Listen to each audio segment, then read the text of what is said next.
Okay, so this is your new hitch here. This pin is going to go in this hole, so you'll just snap it that way. Come back here.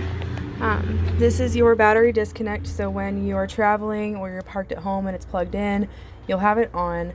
The only time you turn it off is when you're not using the trailer or it's not plugged in. You'll just shut it off. If you're not using it for a long time and keeping it plugged in, just keep the batteries off, because otherwise it'll burn your excuse me, it'll burn your batteries up. This right here is your leveling jacks, so you'll turn the key on and you'll use your buttons up and down to raise it and lower it. There's your LP tank, so once one tank is empty, you'll flip this around, it'll go to the next tank. These two are your batteries, or this box is your batteries. Here is your sewer hose enclosure up here. I'm going to come back up here real quick. So this is your excuse me, this is your emergency brake system. It'll just plug in. We always hook ours to like a bucket tied to the corner of the trailer, just so it's not hooked on these chains. So it's kind of up to you on where you want to hook it. I'm going to come around here. Here is your faucet for your water tank. It's going to pull out of your inside water for your horses, or you can use it for a horse bucket or whatever you want to use it for. That is there. Coming around to the inside here. Okay, so here's your panels. This pretty much operates almost everything. The interior lights that are your main lights throughout the ceiling are going to be right here. Your exterior lights are your porch lights, and then this is your awning light.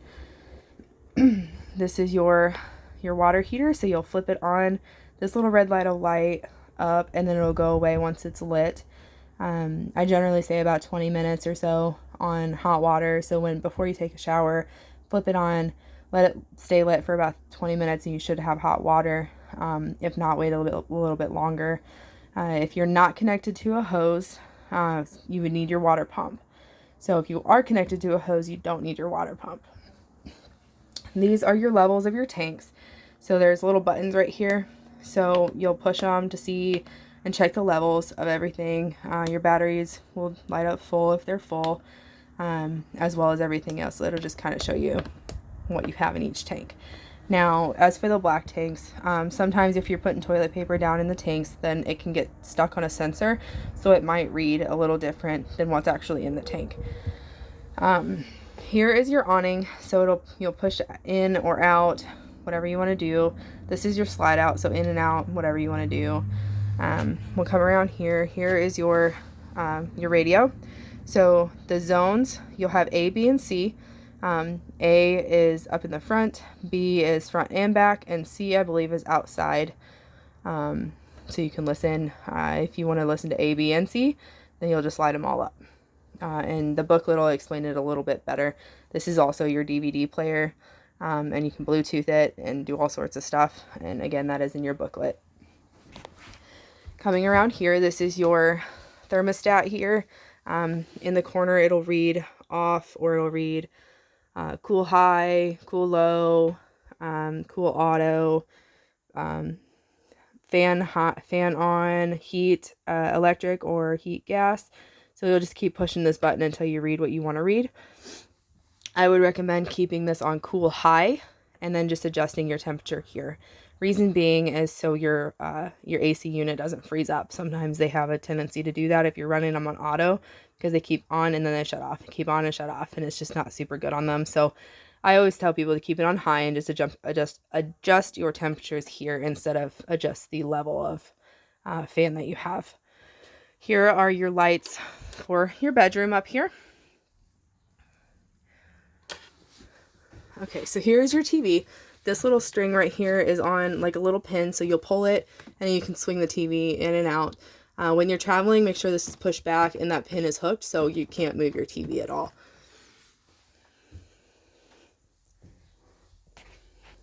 Alright, so here are your light switches for your slide out here. This lifts up and folds down into a bed. Come back here. You'll have little snaps down here to keep your bar stools from sliding out when you're traveling. And up here, there's a light switch also for a night light or whatever. Coming around here is your convection microwave.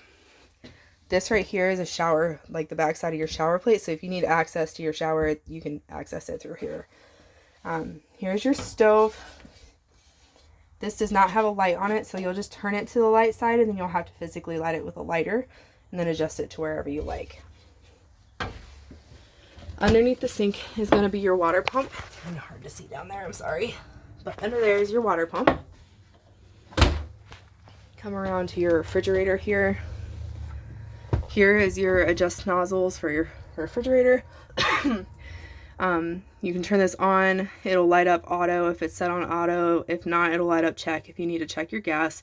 I would recommend leaving it on auto just so it can work off of whatever it senses first, which could be gas or electric. So I would suggest turning this on about 24 hours before you go anywhere, just so it can cool off. It'll start up here and then work its way down to the refrigerator. If your refrigerator is not getting cold, always check this thing first, and make sure this little thing is slid up back there, because if it's not, then it won't notice that it's connected, so it won't get cold. So always check this first. And if you have any questions, please call our service manager, Dan Spangle. Coming into the bathroom, I'm going to start over here first. This is your fuse and breaker box. So if you have any breakers that are popped or something may not be working, check here first to see if your breakers are on, as well as your fuses here. Check to see if they're blown. This right here is just a water nozzle to help you rinse down your toilet when you're cleaning it. Over on this side, you'll have your pedal. So halfway down will be to fill the toilet bowl full of water or give you more water, and then all the way down is to flush it completely. Here is your fantastic fan switches. So push it on, it'll be on level 1. Keep pushing. There's 4 levels here. If you want to shut it off, it's the bottom button. The vent lid, you can open it here and close it here. So it's kind of all what you want to do. It's not automatic, so you'll have to open and shut it automatically. This is your inside light, and this is your horse area light. Come around here. Okay, so these little doohickeys are kind of touchy sometimes, so be cautious with them. If they break, no big deal. They're not super expensive, and you can call us and we can get you another one, or you can use a rubber band or whatever you feel like you need to use. But here's your water shower nozzle. This thing has a button up here, so when you set your shower to where you want it to be, it'll be on, and then you can shut it off by pushing this button and push it back on when you're ready for it. It just kind of allows you to keep the temperature set where you think it needs to be. I always recommend turning it to the side and letting it hit a wall first, but when you turn it back on, just because it can sometimes be really hot, and I don't want you to burn yourself. But it'll go back to where you set it.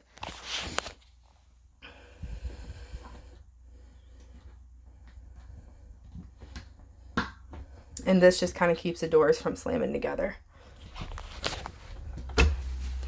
There's your hot water heater. And that's some of those things you have to turn when you're dewinterizing it. I will try to find out for you. Okay, coming out to the outside, this is your freshwater connection. This is where you're going to put the hose and actually fill it up. You'll have a freshwater hookup on the other side. This is just an electric outlet. Here is the back of your furnace.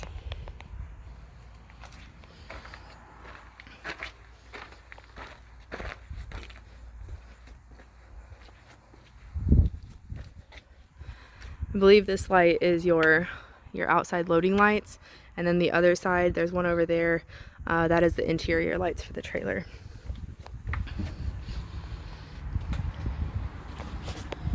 Here's your power outlet. This is where you're gonna put your shore cord. This is just an outside cable. And then this is your freshwater hookup. So you'll physically hook the hose up here if that's what you're connected to. Down here is your poles for your gray and your black. Always empty your black first and then flush it with your gray. I would recommend pulling the caps off first before you pull the pins too as well. This is your reefer vent. Always make sure you see this. Sometimes they can get tucked up behind there or pushed in. This just allows the water to drain a little bit. If it gets tucked in behind there, then it can leak on the inside. So just make sure you always see it. And that should be pretty much it. If you have any questions, just give me a call or ask. I'll be glad to try to explain anything that I didn't earlier or that I didn't cover. But I think I got everything pretty good. So if you don't understand something, just give me a call. Thanks.